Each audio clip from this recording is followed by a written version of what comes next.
이게 수신이 안 좋아서 아프리카 방송이 되지를 않고 있어요. 여기 진도에 내려와 있습니다. 저 앞에 양쪽에 바퀴 같이 생긴 것이 장구인 것 같아요.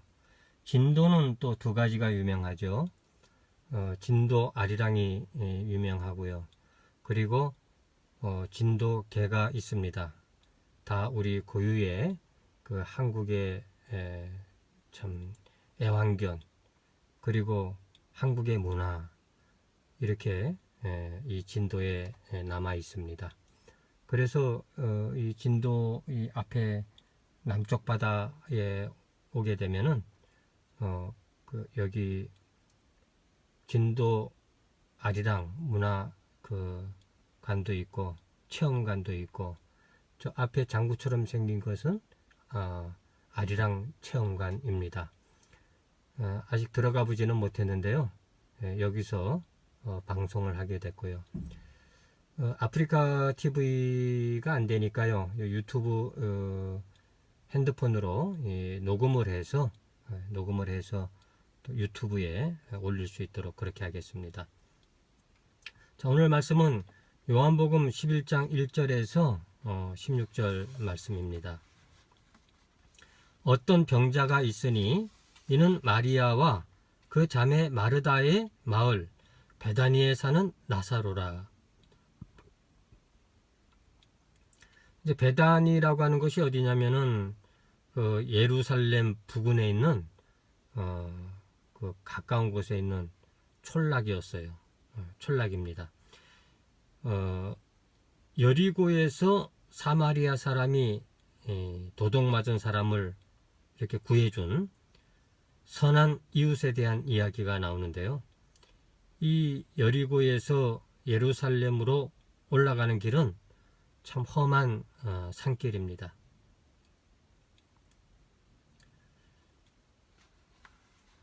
도둑이 많이 나타나서 굉장히 위험한 지역이에요. 그래서 예루살렘은 그 해발 800m 정도의 산 위에 세워진 그런 높은 지대에 있는 그런 도시입니다. 또 예수님께서 침례를 받은 사해는 그 해저 200m 정도로 아주 낮은 지역에 있어요. 그러니까 사해로부터 약 1000m 정도 높은 그러한 차이가 있는 것입니다. 우리 서울의 도봉산이 해발 800m 정도이니까요. 또 북한산은 1000m 가까이 되죠. 예루살렘은 그러니까 도봉산 꼭대기 높이에 위치한 도시다, 그렇게 보면 되겠습니다. 그래서 이 험한 산길을 따라 올라가다가 예루살렘에 거의 가까이 가서 산등성이 못 미치어 있는 그곳에 이 베단이라고 하는 그런 촌락이 있습니다. 그러니까 예루살렘 성전에서 흘러내려오는 기드론 시내의 남쪽 앞에 위치한 마을이죠. 예루살렘으로부터 한 3km밖에 떨어져 있지 않습니다. 그래서 예수님께서는 이 베다니에 머물면서 예루살렘에 드나들며 가르치기도 하시고 또 병자들을 고쳐주었습니다. 이 베다니에 마리아와 마르다의 동생인 나사로가 살고 있었는데요. 무슨 병인지 잘 모르지만 심한 병으로 고생을 하고 있었습니다. 이 마리아는 향유를 죽게 붓고 머리털로 주의 발을 닦던 자요, 병든 나사로는 그의 오라버니더라.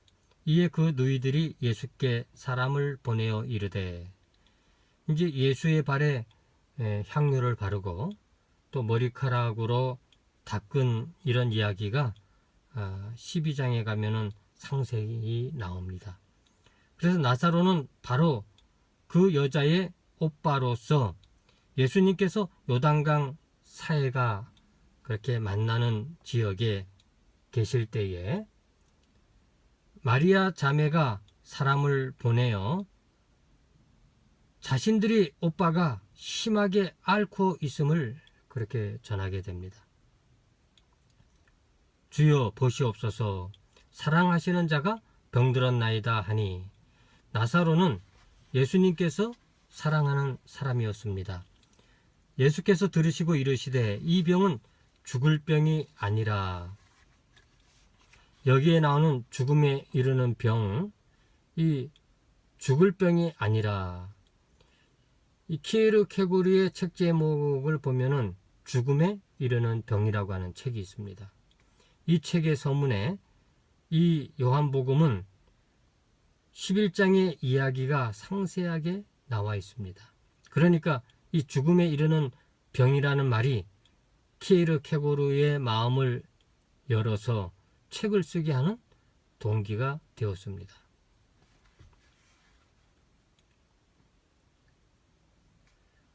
하나님의 영광을 위하며 하나님의 아들이 이로 말미암아 영광을 받게 하려 함이라 하시더라. 여기서 나사로의 병이 하나님의 영광을 드러내는 하나의 수단으로 쓰일 것처럼 그렇게 되어 있습니다. 예수님께서 본래 마르다와 그 동생과 나사로를 사랑하시더니 나사로가 병들었다 함을 들으시고 그 계시던 곳에 이틀을 더 유하시고 그 후에 제자들에게 이르시되 유대로 다시 가자 하시니 제자들이 말하되 랍비여, 방금도 유대인들이 돌로 치려 하였는데 또 그리로 가려 하시나이까. 예수께서 대답하시되 낮이 12시간이 아니냐. 사람이 낮에 다니면 이 세상의 빛을 보므로 실족하지 아니하고 밤에 다니면 빛이 그 사람 안에 없는 거로 실족하느니라. 이 말씀을 하신 후에 또 이르시되 우리 친구 나사로가 잠들었도다. 그러나 내가 깨우러 가노라. 제자들이 이르되 주여, 잠들었으면 낫겠나이다 하더라. 예수는 그의 죽음을 가리켜 말씀하신 것이나 그들은 잠들어 쉬는 것을 가리켜 말씀하심인 줄 생각하는지라. 이에 예수께서 밝히 이르시되 나사로가 죽었느니라. 내가 거기 있지 아니한 것을 너희를 위하여 기뻐하노니 이는 너희로 믿게 하려 함이라. 그러나 그에게로 가자 하시니 디두모라고도 하는 도마가 다른 제자들에게 말하되 우리도 주와 함께 죽으러 가자 하니라. 이제 도마가 말한 죽으러 가자라는 그 뜻은 그곳에 가면 예수를 잡아 죽이려 하는 사람들이 있으니까 그렇게 말한 것입니다. 그러니까 위험한 곳인데 그곳으로 가자는 것이죠. 이 키에르케고르는 절망을 죽음에 이르는 그런 병이라고 했어요. 사람이 신앙이 없으면 죽은 사람이나 같다 하는 그런 말입니다. 그러니까 사람에게 절망이라는 것은 하나의 죽음으로 본다는 것이죠. 아무런 소망이 없는 것, 그것이 죽음이라는 것입니다. 키에르케고르는 여기 11장에서 예수가 나사로를 일으켜 세우지 않고 그냥 죽도록 내버려 두어도 좋다 이렇게 얘기했습니다. 이 말은 무슨 말인가 하면 믿지 않는 사람에게는 죽음이 그대로 절망인데 믿는 사람에게는 죽음이 그대로 희망이다. 이런 것을 키에르케고르는 강조하고 싶은 것이죠. 그러니까 믿지 않는 사람에게는 죽음이 끝이요 절망인데 믿는 사람에게는 죽음이 끝이 아니요 시작이라는 것입니다. 그래서 어느 선생님은 인생은 죽음으로부터 라는 그런 말을 하셨습니다. 그 선생님의 이름이 유홍모 선생님인데 그 선생님의 가장 중요한 인생관이라고 보아야 할 것입니다. 인생은 죽음으로부터다. 죽은 후에야 그것이 진짜 인생이지 죽기 전에는 인생이 아니라는 것입니다. 사람이 죽은 후에야 법계가 되지 죽기 전에는 법계가 아니다. 그런 뜻입니다. 그래서 키에르케고르는 죽음이라고 하는 것은 인생의 끝이 아니고 인생에 있어서 하나의 어떤 매듭이다 라고 그렇게 생각을 했습니다. 그러니까 대나무에 마디가 있듯이 죽음이 하나의 마디가 되는 것이죠. 그것이 끝이 아니라는 것입니다. 이것이 키에르케고르의 말인 동시에 또한 우리가 믿는 기독교의 핵심이 그런 것입니다. 또 키에르케고르는 이런 말을 썼어요. 기독교의 진리처럼 어려운 것이 없다. 그러나 아무리 어렵지만은 이것을 모른다는 것을 용서해 줄 수는 없다. 그래서 아무리 어려워도 기독교의 진리를 반드시 알아야 한다는 말입니다. 키에르케고르는 내가 세상을 돌아다녀 보아도 그 당시 키에르케고르가 살던 곳이 덴마크였는데요. 덴마크는 90%가 넘는 기독교인을 가진 기독교 국가였습니다. 참된 기독교인은 하나도 없다. 그것이 키에르케고르의 진단이었어요. 그런데 기독교인이 하나도 없다고 해서 나도 기독교인이 안 되어도 된다는 것은 정말 말이 될 수가 없다. 이렇게 키에르케고르는 말합니다. 그러니까 하나도 없어도 나만이라도 기독교인이 되어야 하겠다는 것이죠. 그것이 키에르케고르의 뜻입니다. 나 혼자라도 알아야 하겠고 나라도 기독교인이 되어야 하겠다는 말입니다. 이 말에 일본의 그 우찌무라 간조 아주 유명한 사람인데요. 내촌 감삼 우찌무라 간조 이 사람은 아주 이 말에 감격을 해서 자기도 기독교를 한번 알아야겠다. 나도 기독교인이 한번 되어야겠다라고 결심을 합니다. 나는 어떻게 해서 기독교인이 되었는가라는 그러한 책을 쓰게 되죠. 일본 사람이 영어로 쓴 책 중에서 가장 유명한 책이 2권 있는데 하나는 우찌무라 간주가 쓴 이 책이요. 다른 하나는 니토베 이나조가 쓴 무사도라고 하는 그런 책입니다. 무사도란 책도 정말 잘 쓴 책으로 저자가 일본 여자대학의 학장과 국제연맹의 사무차장까지 지낸 사람이라고 합니다. 지금으로 말하면 유엔 총회의 사무차장과 같은 그런 자리를 지낸 거죠. 영어에도 능통하고 일본을 알리기 위해 애썼는데 일본의 정신이 무엇인가라는 것을 쓴 것이 바로 무사도라는 그런 책입니다. 우찌무라는 여러분이나 또 웬만한 사람이면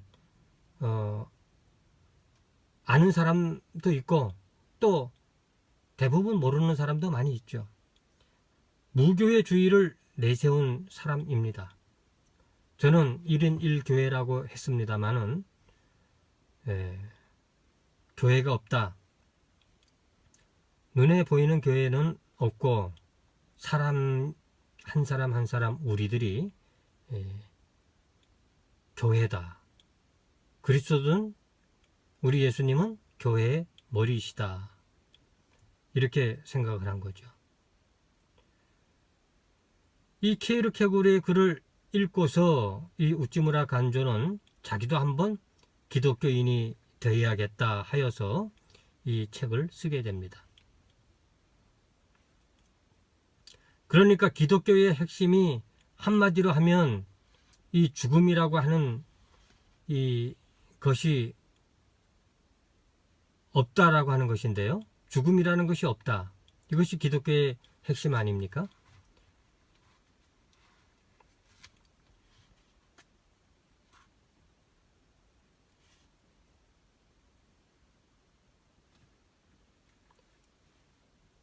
전에 얘기한 부분도 있는데요.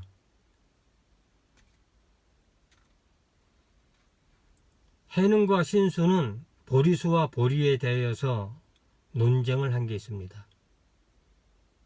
보리수 그러면 죽음이 있다는 것이고 보리 그러면 죽음이 없다는 것입니다. 보리수는 보리나무로 가을이 되면 다 말라 죽게 되지요. 그런데 이 보리는 봄이 되면 새싹이 튀어나오게 되는데 그러니까 죽지 않는 것입니다.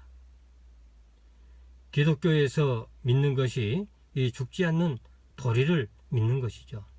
보리란 죽지 않는 것을 말합니다. 그런데 유대나라에는 이 보리라는 것이 없으니까 그 대신에 밀을 심기 때문에 밀이라는 말을 씁니다. 그래서 밀알 한알이라는 비유를 썼는데요. 밀알 한알이란 말도 죽지 않는 것을 말하는 것입니다. 키에르케고르는 기독교의 핵심을 밀알 한알로 보는 것이죠.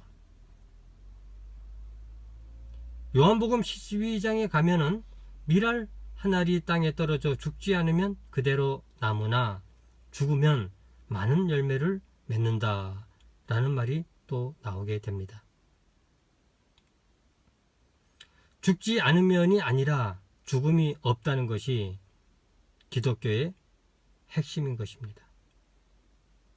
죽음이 없다는 말 대신에 우리는 생명이라는 말을 씁니다. 그래서 25절에 가면 또 나는 부활이요 생명이다 라는 말이 나오게 됩니다. 죽음이 없는 것이 나다. 믿음이라는 것이 바로 그것입니다. 히브리서 11장 1절에 말하는 믿음은 바라는 것의 실상이라는 말은 곧 죽음이 없는 것이 나다. 그런 뜻인 것이죠. 보지 못하는 것들의 증거라는 말은 죽음이 없다는 것을 증거하는 것이 또한 나라는 말입니다. 그러니까 믿음이라는 것은 죽음이 없다는 것을 믿는 것이고 죽음이 있다면 믿음이랄 것도 없는 것이죠. 죽음이 없다는 것을 믿는 것이 믿음이요. 키에르케고르가 죽음에 이르는 병에서 말하는 것은 그런 것입니다. 예수가 나사로를 부활시켜 주지 않아도 좋다. 나사로를 그대로 죽게 내버려 두어도 좋다. 그러나 믿음을 가진 사람에게는 죽음이라는 것이 없다. 그것이 하나님의 아들의 영광이 아니겠는가. 이것이 키에르케고르의 믿음에 대한 이해입니다. 키에르케고르가 몇 살에 이 책을 썼는지는 모르겠지만 하여튼 이 키에르케고르가 이런 말을 한 것을 보면 대단히 천재임에는 틀림이 없습니다. 어떻게 그런 말을 할 수 있는지 정말 대단한 말이 아닐 수 없죠. 또 죽음에 이르는 병은 키에르케고르 자신의 신앙 고백입니다.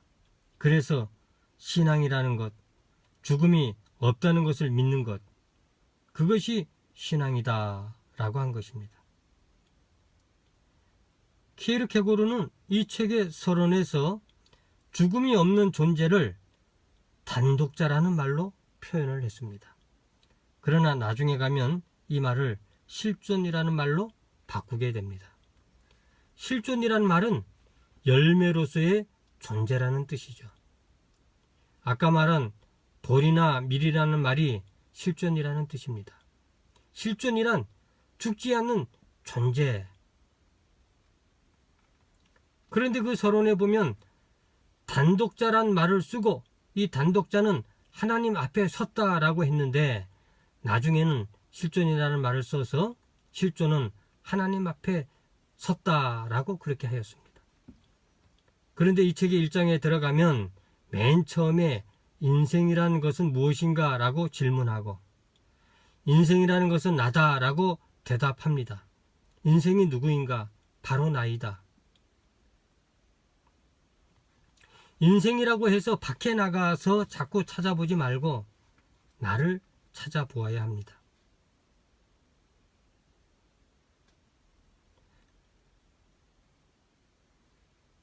어느 스님이 얘기로는 밖에서 찾으려고 하지 말고 내 속에서 찾아야 된다, 이런 말을 했어요. 나는 무엇인가 라고 할 때 나는 정신이다, 그렇게 키에르케고르는 말합니다. 여기서 말하는 정신이라는 말은 실존이라는 말과 같이 보아야 합니다. 우리가 보통 실존이라는 말을 정신이라는 말보다 한 차원 더 높은 것이라고 하는데, 아까 말한 보리수가 정신이라면 보리가 실존이라고 할 수가 있습니다. 그러나 이 키에르케고르가 1장에서 말하는 정신이라는 말은 한 단계 올라간 실존으로 보는 것이 좋을 것 같습니다. 그러면 여기서 말하는 정신이란 또 무엇인가?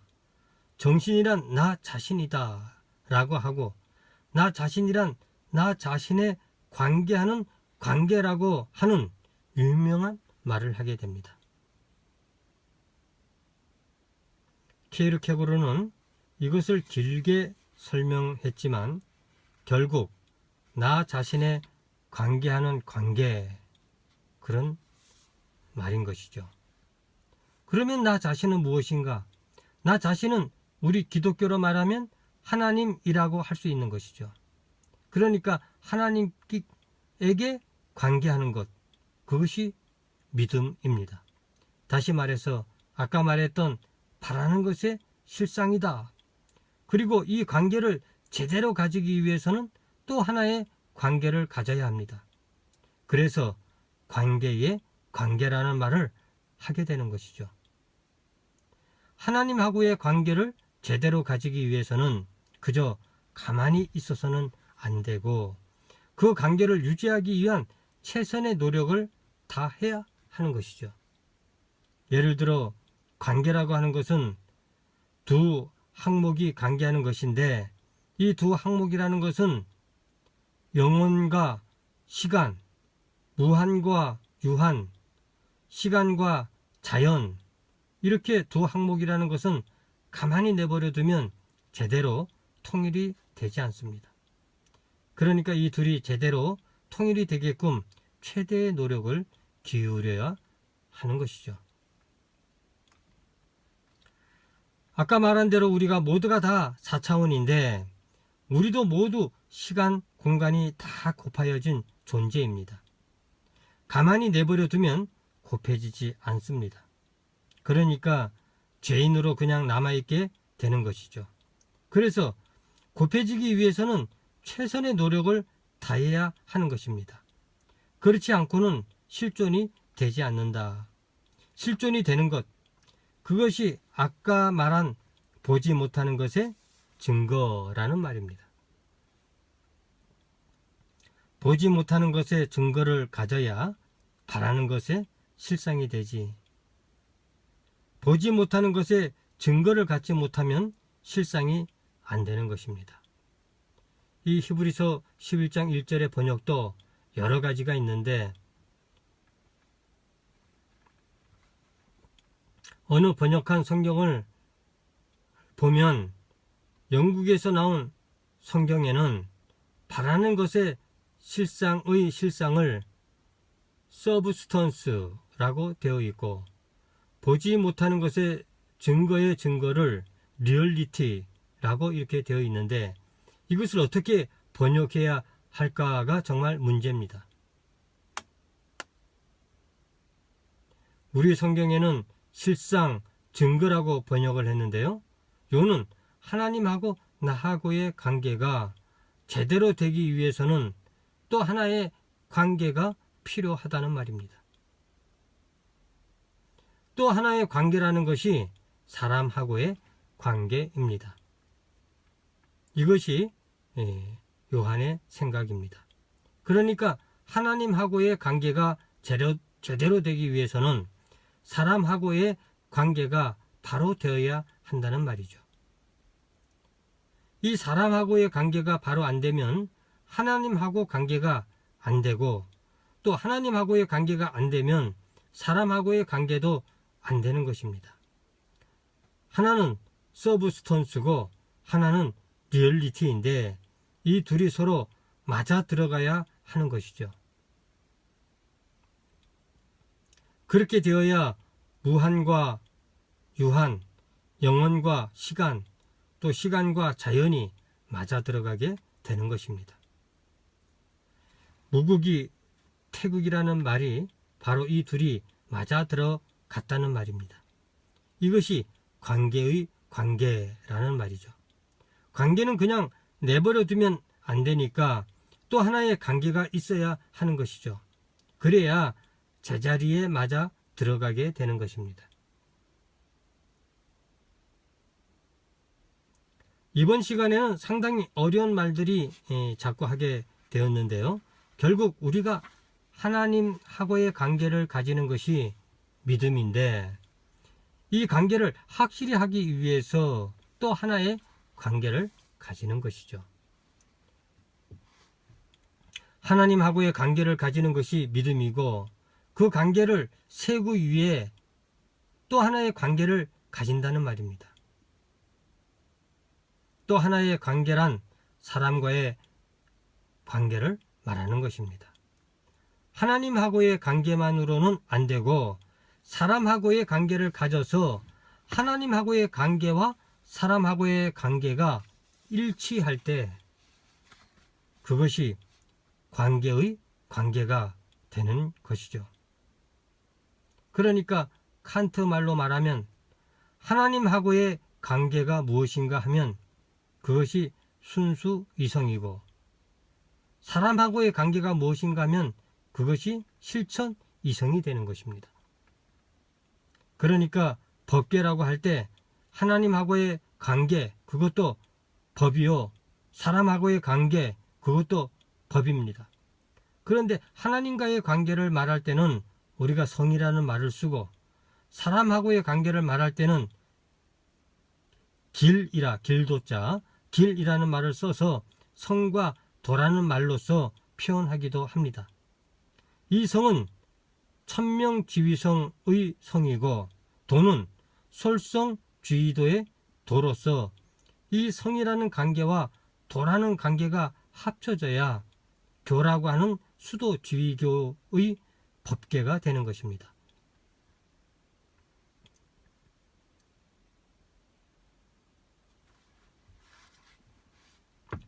이 논어의 첫머리에 나오는 말이에요. 천명지위성, 솔성지위도, 수도지위교. 상당히 관계에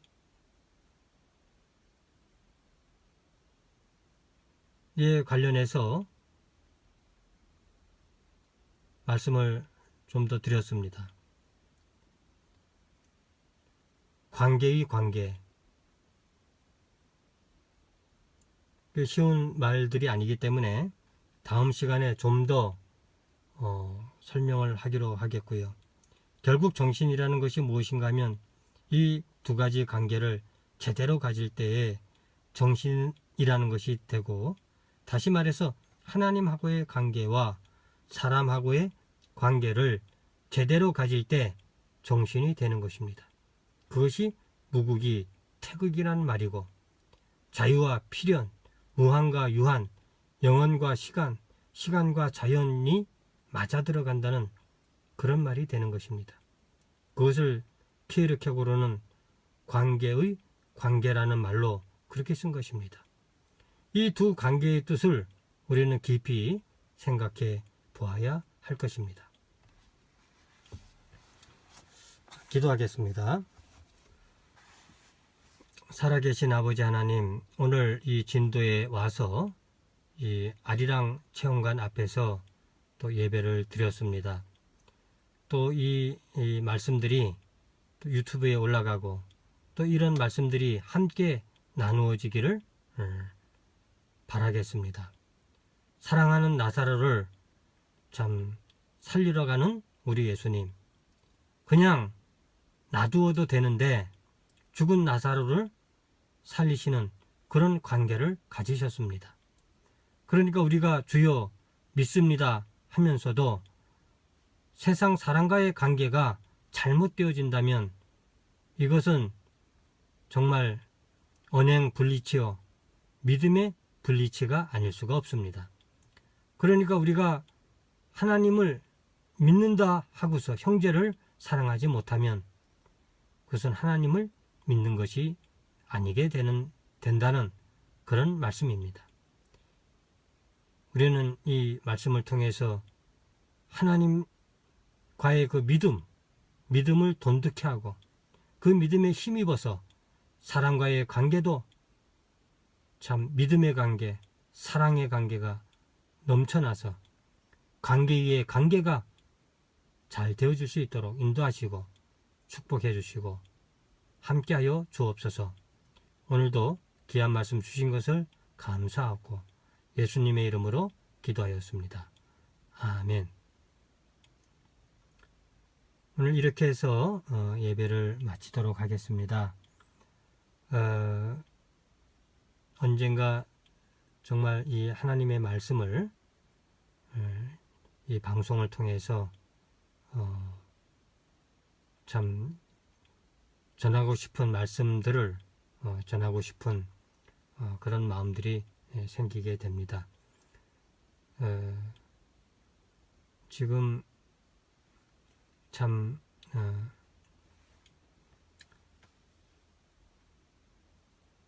지금 겨울이라서 잔디가 참 누래진 것을 볼 수가 있어요. 이 잔디는 참 죽어 있는 것 같지만 또 따뜻한 봄이 오면 또 파릇파릇 새순으로 살아 나올 것입니다. 정말 키르케고르가 살았던 덴마크는 90%가 기독교인이라고 했는데 뭐 자기가 잘나서 뭐 나만 기독교인이다 이렇게 얘기한 것은 아니에요. 그만큼 절박하고 절실한 것이죠.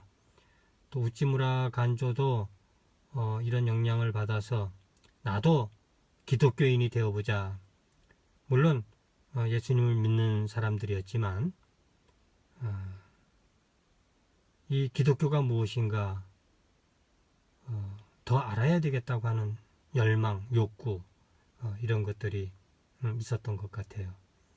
이 중요한 관계 안의 관계, 관계 위의 관계, 하나님과의 관계만 있는 것이 아니고 하나님과의 나와의 관계, 나와 또 사람과의 관계, 이런 관계가 통일되어졌을 때 정말 믿음은 바라는 것들의 실상, 리얼리티, 실상이 되어진다. 이렇게 생각이 되어집니다. 다음 만날 때까지 안녕히 계십시오.